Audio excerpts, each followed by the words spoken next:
আজকে 143 জন হামে অভাবে শিশু মারা গেছে। তো আজকে আর কারো আসমান কাঁপে না, কারো জমিন কাঁপে না। কারণ কি আজকে ডলার আসে না তো। এজন্য কারো আসমান কাঁপে না, বুঝছেন? উম উম যদি ডলার আসতো তো ঠিকই আসমান জমিন কাঁপতো। এরা ডলারের জন্য। আর ওই যে ব্যারিস্টার শালা, সে তো রিট করতেছিল, কিছু টোকাই পোলাপান মারা গেছে তাই। আজকে আর রিট মিট না, আজকে ওই হালার ফালাই কয় কি গরমে ও নাকি এতগুলা বাচ্চা মারা গেছে। কয় হামে ঠিক ও নাহিদ নাহিদ করতেছিল যে গরমে মারা গেছে। এই বাচ্চাগুলো কোনো হামটাম কিছু না। আর ওই শালা পোশালা কই দিয়েছে ব্যারিস্টার শালা যে ফ্যাসিস্ট ডাক্তাররা নাকি বাচ্চাগুলারে মারে ফেলতেছে।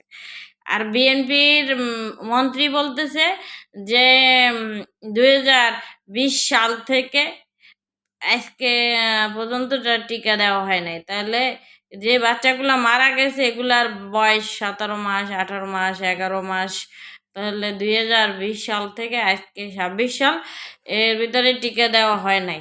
আর যে বাচ্চাগুলা মারা গেছে বাচ্চাগুলার বয়স 17 মাস, 16 মাস।